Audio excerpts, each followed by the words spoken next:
Bismillahirrahmanirrahim. Alhamdulillah, wassalatu wassalamu ala rasulillah wa ala alihi wa sahbihi ajma'ina, amma ba'. Ayyuhal kiram rahimani wa rahimakumullah. Alhamdulillah, tadi setelah kita dengarkan bersama kajian yang sangat bermanfaat dari Al-Ustaz Abu Ishaq Muslim hafizahullah, kajian yang sangat bermanfaat untuk kita semua, yang pada hakikatnya pekan ketiga ini sebetulnya diperuntukkan untuk kajian beliau, namun karena amanah dari panitia, karena disuruh menemani beliau, akhirnya anak dimasukkan. Barakallahu fikum. Setelah sekian jam antum sekalian mendengarkan kajian ilmiah dari Ustaz Muslim hafizahullah,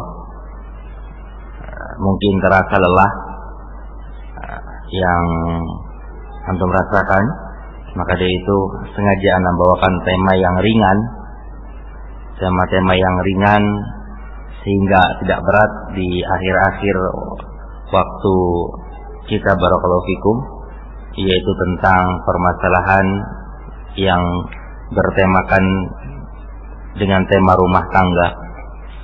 Kita akan melanjutkan pembahasan yang pernah saya singgung tentang min akhta az-zawjat, di antara kesalahan-kesalahan yang dilakukan sebagian para istri. Di antara kesalahan-kesalahan yang dilakukan sebagian para istri. Kita akan memasuki kesalahan yang kedua pada kesempatan di sore hari ini, yaitu kesalahan yang kedua yang dilakukan oleh sebagian para istri. Qillatul mura'ati az-zawjati lil walidai zawj. Qillatul mura'ati az-zawjah lil walidai zawj. Kurangnya perhatian istri terhadap kedua orang tua suami. Ini diantara kesalahan-kesalahan yang dilakukan sebagian istri, yaitu kurangnya perhatian terhadap kedua orang tua suami. Sebagaimana yang kita ketahui bahwasannya agama kita, syariat kita sangat-sangat menekankan perintah untuk berbuat baik dan berbakti kepada kedua orang tua. Dalam banyak ayat, dalam banyak hadis, Allah Subhanahu wa ta'ala, atau dalam banyak ayat, dalam banyak hadis, dijelaskan tentang perintah untuk berbakti kepada kedua orang tua. Di antaranya Allah Subhanahu wa ta'ala berfirman, wa'budullaha wa la tusyriku bihi syai'a wa bil walidaini ihsana, dan beribadahlah kepada Allah semata dan janganlah mempersekutukan Allah dengan sesuatu apapun, wa bil walidaini ihsana, dan berbuat baiklah kepada kedua orang tua.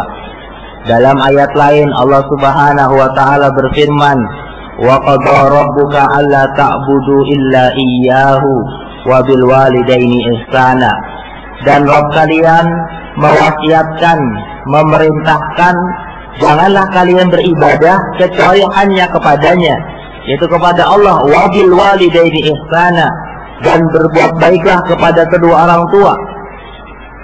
Dalam sebuah hadis kita juga mendengar perintah kedudukan berbakti kepada kedua orang tua. Rasulullah SAW pernah ditanya oleh sahabat yang bernama Ibnu Mas'ud radhiyallahu taala anhu, ya Rasulullah, wahai Rasulullah, amalan apakah yang paling dicintai oleh Allah? Rasulullah SAW menjawab, as-salatu ala waqtiha, salat tepat pada waktunya.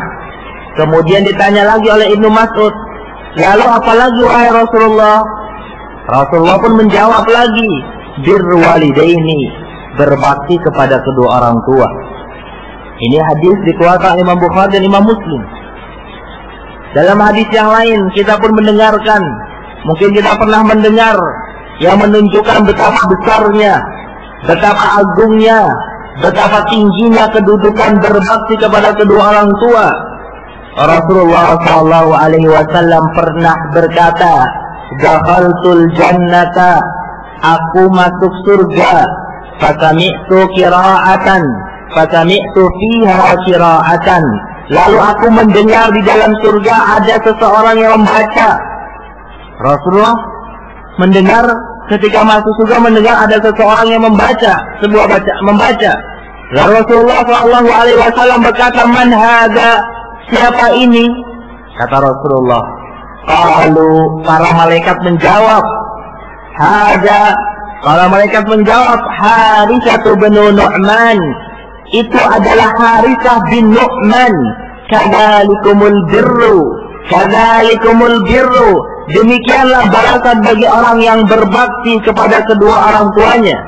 Demikianlah balasan bagi kalian yang berbakti kepada kedua orang tuanya, dimasukkan ke dalam surga. Hadis ini dikeluarkan oleh Al-Imam Al-Hakim, begitu juga disahihkan oleh beliau dan disepakati oleh Al-Imam Zahabi dan disahihkan oleh Al-Albani rahimahullahu taala. Ini sekelumit dari sekian banyak ayat, dari sekian banyak hadis tentang perintah berbakti kepada kedua orang tua.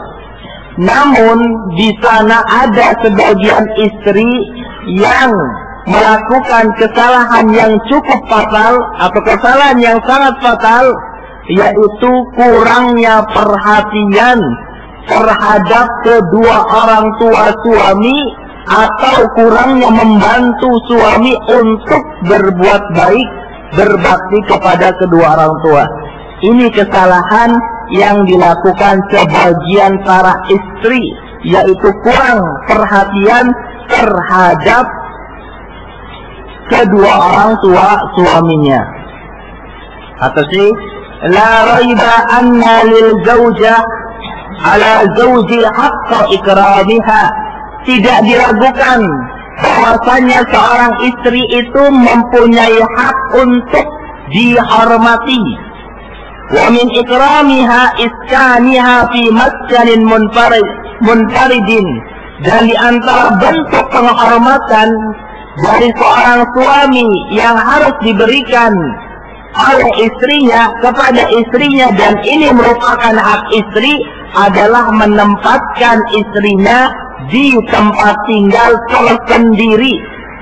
Artinya bentuk penghormatan yang harus dipenuhi oleh seorang suami kepada istrinya, diantaranya memberikan tempat tinggal untuk istrinya tersendiri, terpisah dengan yang lainnya, antara dirinya dengan suaminya saja atau beserta dengan anaknya.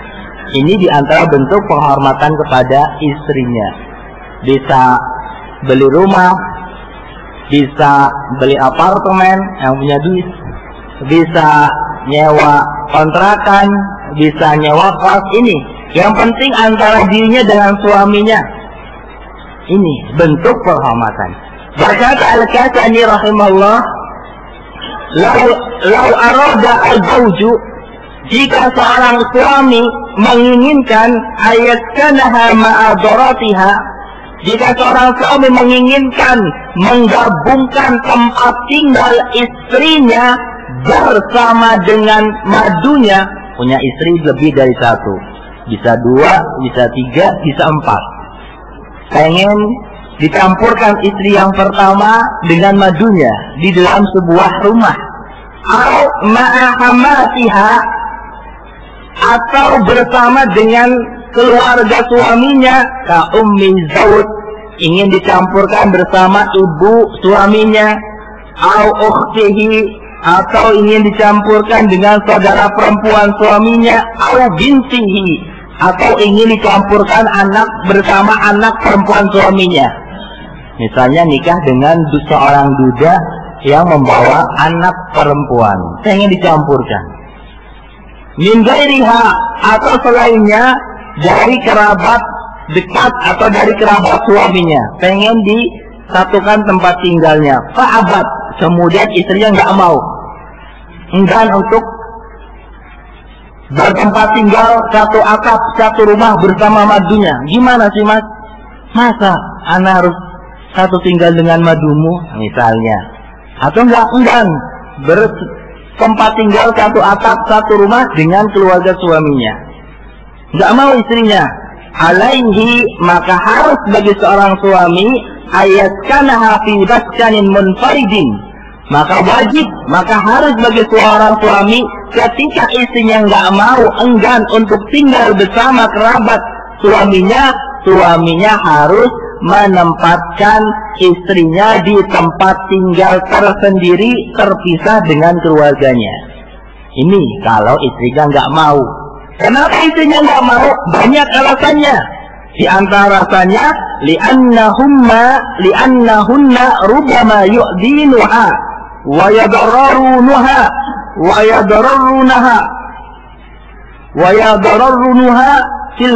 fil masakinah. Dan terkadang istrinya itu merasa disakiti, atau kalau tinggal bersama keluarga suaminya bisa jadi mendapat perlakuan yang tidak baik, tersakiti, atau menimbulkan bahaya buat dirinya. Ini terkadang emang misalnya adik perempuannya yang selama ini dekat sama suaminya yang merupakan kakaknya, ketika menikah sama wanita misalnya, menikah dengan istri pilihannya, merasa perhatiannya terbagi. Dulu kakaknya sering perhatikan dia, nggak lupa sering bawa jajanan dari habis pergi, lalu terbagi, sehingga membuat perlakuan-perlakuan yang menyakiti istrinya. Ada yang seperti ini. Wa iba'uha dalilu dar, dan ketidakmauan istri menunjukkan adanya hal yang menyakitkan dirinya atau membuat tidak enak dirinya, atau sesuatu yang membuat dirinya tersakiti atau membahayakan dirinya. Ketidakmauan istrinya menunjukkan hal itu. Buktinya istrinya nggak mau tinggal sama keluarganya, menunjukkan ada sesuatu. Jangan-jangan misalnya sepupunya anak perempuannya atau saudara perempuannya menyakiti istrinya. Ini kata Al-Imam Syarqani rahimahullah. Ini yang harus dilakukan oleh suami. Namun permasalahannya, walakin faqad tadil al-hal bi ayyaskana zawju ma'a walidayhi aw yahtaja walidahu ila sakani ma'ahu fil manzili. Namun permasalahannya, keadaan yang mengharuskan dia tinggal bersama dengan suaminya, keadaan yang mengharuskan suaminya tinggal bersama dengan kedua orang tuanya, atau kedua orang tuanya membutuhkan suaminya, membutuhkan anaknya ini yang merupakan suaminya tinggal bersama dengan kedua orang tuanya. Ya, kalau bicara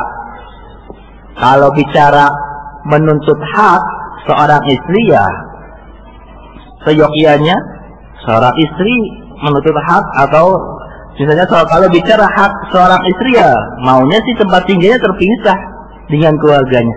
Namun permasalahannya kondisi yang mengharuskan suaminya tinggal bersama ibunya. Ini permasalahannya. Kondisi yang mengharuskan anaknya tinggal bersama ibunya. Kondisi yang mengharuskan ibunya itu membutuhkan anaknya, sehingga anaknya harus tinggal dengan ibunya. Fazawj wa zawju mutalibun bi birri walidayhi. Dan seorang suami dituntut untuk berbuat baik, berbakti kepada kedua orang tuanya, wal ihsanu ila zaujatihi, dan berbuat baik kepada istrinya. Ini ada tuntutan untuk berbakti kepada kedua orang tua, ada tuntutan untuk berbuat baik kepada istri. Ini walakin, tetapi ini permasalahannya, ya permasalahannya konsekuensinya kalau menghadapi suami yang tidak harus tinggal bersama dengan kedua orang tuanya, keluarganya, dan istri tidak harus bersama dengan kedua orang tua suaminya. Sebagian istri ada yang melakukan tindakan-tindakan atau kurang memperhatikan kedua orang tua suami. bahkan melakukan tindakan-tindakan yang menyakiti hati kedua orang tua suaminya. Walakin ba'du zawjati la tu'inu zawjaha ala dzalika. Namun sebagian istri tidak membantu suaminya untuk berbakti kepada kedua orang tua.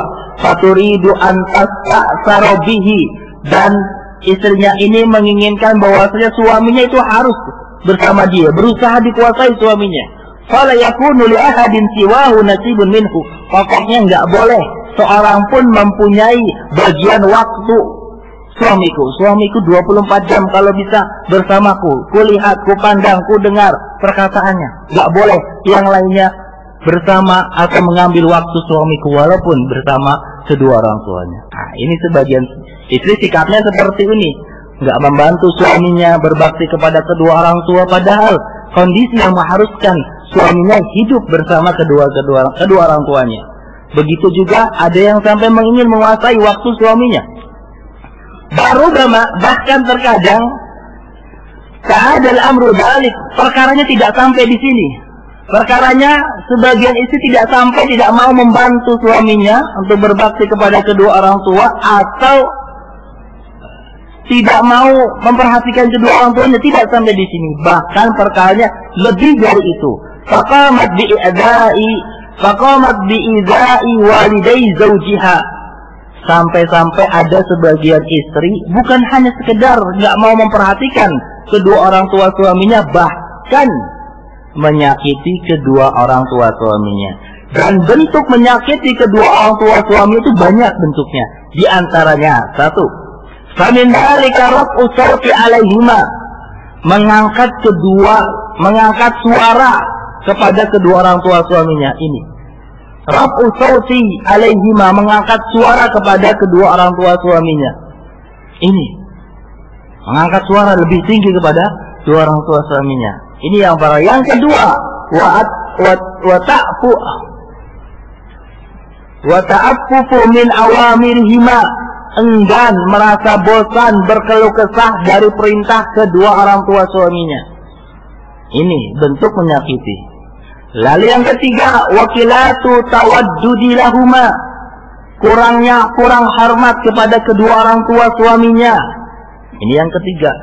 Lalu yang keempat, wakilatu mura'ati lil musyairihima, yaitu kurangnya menjaga perasaan kedua orang tua suaminya. Ini 4 bentuk dari menyakiti kedua orang tua suaminya.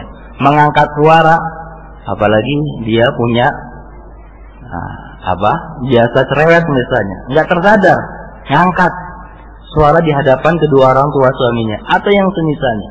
Ini yang keempat. Lalu yang kelima, wa min dzalika, di antara bentuknya lagi, bentuk menyakiti kedua orang tua suaminya, idlalahuma wa ihtiqarahuma, meremehkan kedua orang tua suami dan merendahkannya. Misalnya istrinya dari keluarga kaya, suaminya dari keluarga sederhana misalnya. Suatu ketika istrinya bersama keluarga besarnya mengadakan sebuah acara. Namun karena timbul dari sebuah sikap seorang istri yang enggak solehah, meremehkan kedua orang tua suaminya atau merendahkan. Bilang sama suaminya misalnya, Mas, kita kan diundang acara keluarga saya, kumpul para pejabat, para pembesar, dan yang semisalnya, ini acara penting. Kalau bisa pada hari haknya Bapak diajak jalan-jalan aja ya, jangan diajak ke kondangan, jangan diajak ke acara saya, khawatir takut malu-maluin karena dari desa penampilannya seperti itu misalnya. Ini bentuk meremehkan. Nggak diundang bapak dan ibunya, takut malu-maluin. Nggak diundang mertuanya, takut nggak bisa makan pakai sendok dan garpu sama pisau. Ini barakallahu fikum. Ada yang sebagian seperti ini. Allahu Akbar. Dan di antara bentuknya yang keenam betul ya? Kelima udah? Keenam ya? Yang keenam, wa kasratu dhammiha, banyak mencela kedua orang tua suaminya, Masya Allah. Lalu yang ketujuh, wa tamanna al-khulasa min al-aisi ma'ahuma, dan menghayalkan. Dan yang keenam, menghayalkan kapan ya bisa terbebas dari kedua orang tua suamiku, bisa terbebas hidupku hanya tinggal satu rumah, satu atap dengan suamiku saja, tanpa ada kedua orang tua yang mengganggu. Tuh, kedua orang tua suamiku mengganggu. Ini berhayal-hayal kapannya cepat matinya. Naudzubillah. Berhayal, ada yang begini, itu yang kasar, ada juga yang halus. Itu yang kasar. Kapan ya? Apa berpikiran? Apa harus ditaruh panti jompo aja ya? Itu yang halus. Nggak perlu diterucapkan. Namanya menghayalkan, dihayalkan. Cuma untuk mendekatkan pemahaman. Yang ketujuh, betul yang ketujuh? Hah? Yang kedelapan, wa idra'u zawji bi uquqihima, merayu suaminya untuk berbuat durhaka. Bayang. Bukan nggak merasa cukup, bukan nggak perhatian lagi sama kedua orang tua suaminya, bahkan sampai tingkatan yang merayu kedua orang tua suaminya untuk berbuat durhaka kepada, merayu suaminya untuk berbuat durhaka kepada kedua orang tuanya. Merayu suaminya untuk berbuat durhaka kepada kedua orang tuanya, dirayu. Mas, demi kebaikan kita bersama, misalnya, dirayu. Mas kan sibuk, ketemu saya paling maksimal waktunya malam, Ahad dan Sabtu. Kalau Mas ngurus orang tua juga kurang maksimal, ngurus saya juga kurang maksimal, perhatian kepada kedua orang tua kalau terbagi antara kedua orang tua dan saya juga akhirnya kurang baik juga. Gimana kalau untuk kebaikan kita bersama, kebaikan saya, kebaikan Mas, kebaikan anak-anak, kebaikan orang tua, kalau kita titipkan ke panti jompo, dirayu sambil dipegang tangannya misalnya, atau dengan tindakan yang membuat suami itu tidak sadar lagi dirayu. Apalagi istrinya mantan juara satu lomba merayu se-SMA, udah nggak sadar lagi istrinya kalau lagi dirayu. Besok-besok 3 hari kemudian sudah terdaftar nomor 10 penghuni panti jompo di daerah Darmogot misalnya. Nggak sadar lagi dirayu. Allah Subhanahu wa ta'ala berfirman, Ya ayyuhalladzina amanu inna min azwajikum wa auladikum aduwwan lakum fahdharuhum. Wahai orang-orang yang beriman, sesungguhnya istri-istri kalian, ya ayyuhalladzina amanu, wahai orang-orang yang beriman, inna min azwajikum, sesungguhnya sebagian istri-istri kalian, wa auladikum, sebagian anak-anak kalian, aduwwan lakum fahdharuhum. Aduwwan lakum fahdharuhum, merupakan musuh-musuh bagi kalian. Fahdharuhum, berhati-hatilah.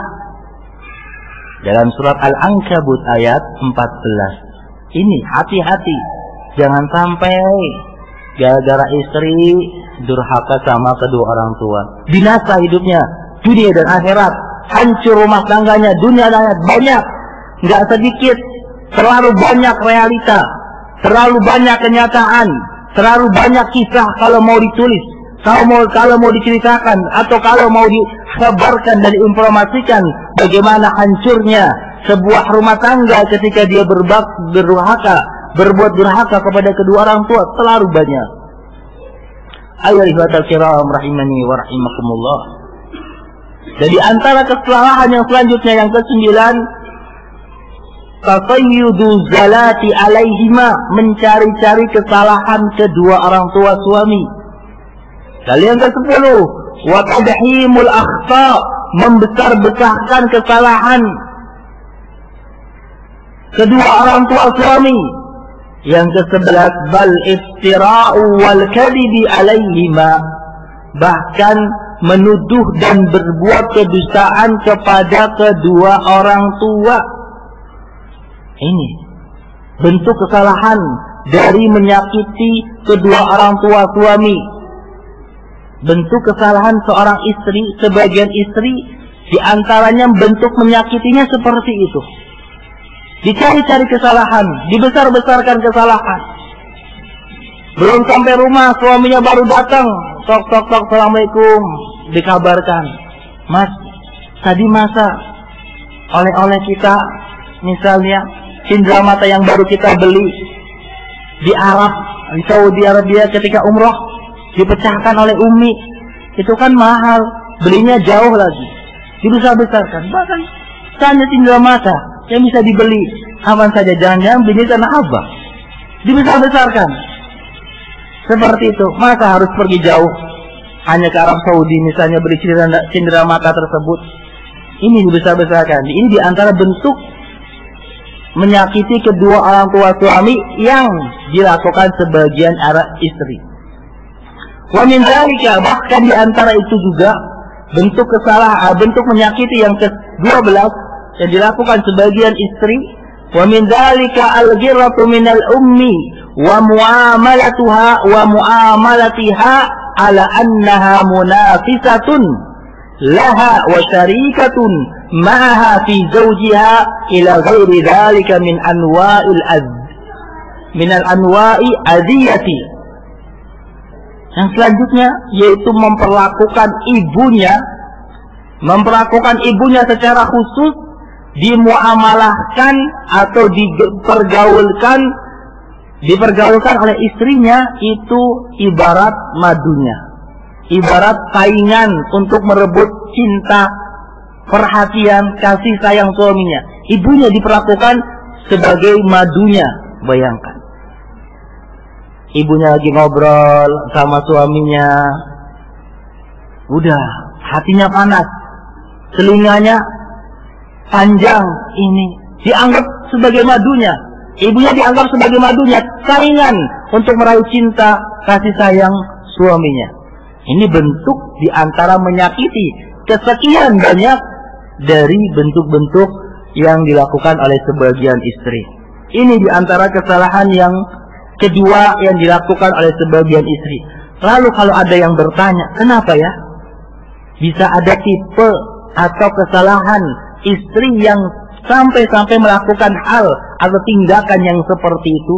Di antara sebabnya, yang pertama kata Syekh, wa idza wajadna al-basara fi asbabi dzalik, kalau kita mau melihat ke belakang, kalau kita mau mencari-cari sebabnya, kalau kita mau melihat apa sih sebabnya, wajadnaha, maka kita akan mendapatkan sebabnya adalah natijatun an qillati taqwa, yaitu dari sebab sedikitnya ketakwaan seorang istri.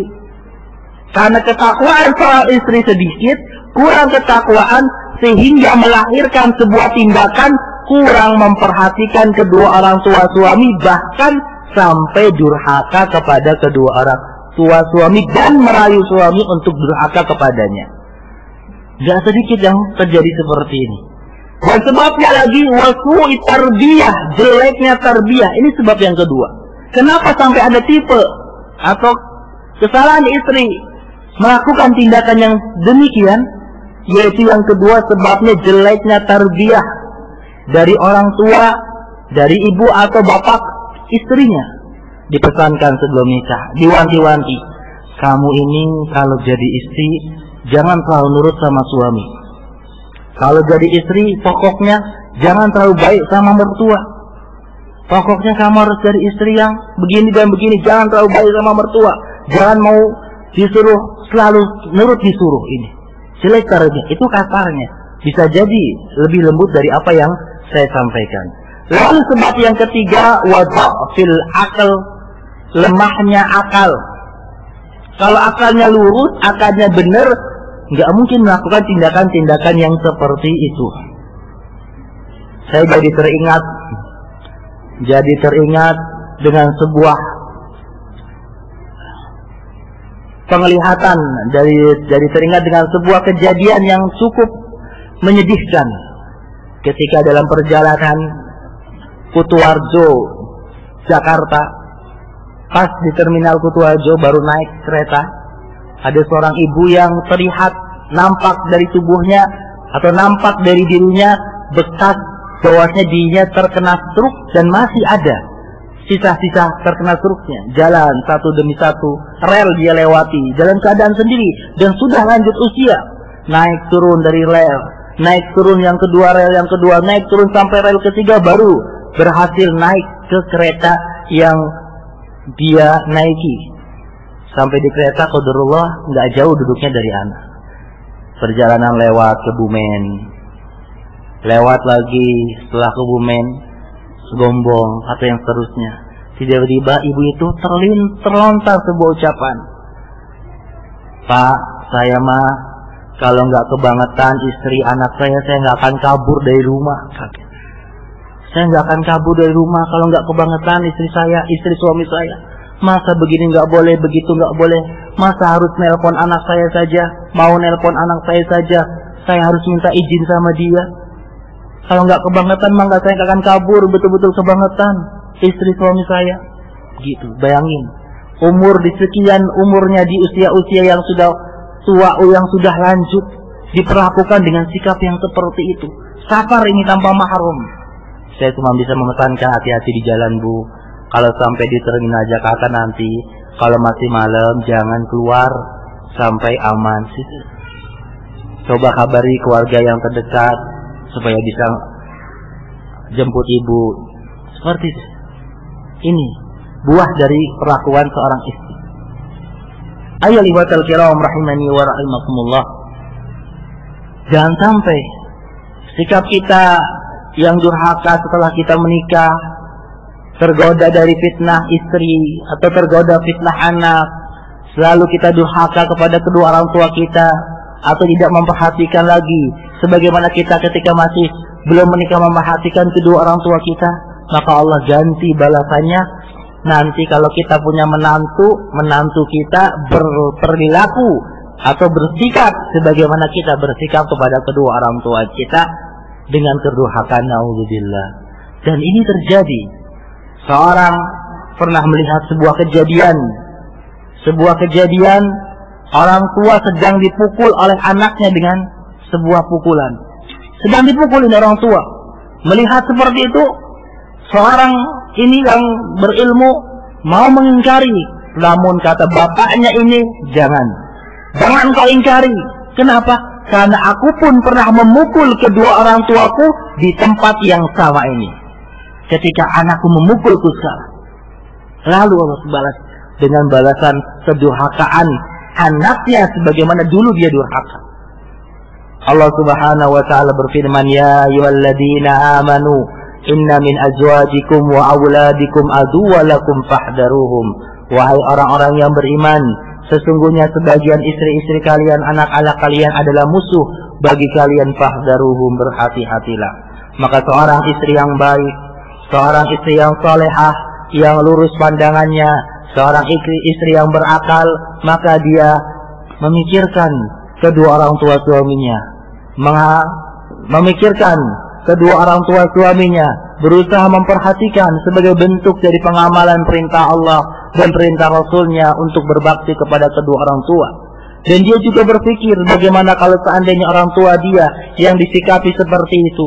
Atau dia pun berpikir bagaimana kalau kelak dia menjadi seorang yang sudah tua dan menantunya bersikap dengan apa yang dia bersikap jelek kepada kedua orang tua suaminya. Berpikir seperti ini wanita yang salehah, wanita yang lurus pandangannya, wanita yang berakal akan berpikir seperti itu dan memperhatikan kedua orang tua suaminya berbuat baik dan membantu suaminya untuk berbuat baik kepada kedua orang tuanya, menyabar-nyabarkan suaminya, memotivasi, dan dia pun membantu memperhatikan kedua orang tua suaminya. Inilah istri salehah, istri yang baik, istri yang berakal, ia mempunyai pandangan yang lurus, bukan sebagian istri yang melakukan kesalahan yang fatal, yaitu kurang memperhatikan kedua orang tua suami. Wallahu ta'ala a'lam bishawab. Kurang lebihnya ana mohon maaf. Subhanaka Allahumma wa bihamdika asyhadu alla ilaha illa anta astaghfiruka wa atubu ilaik. Barakallahu fiikum.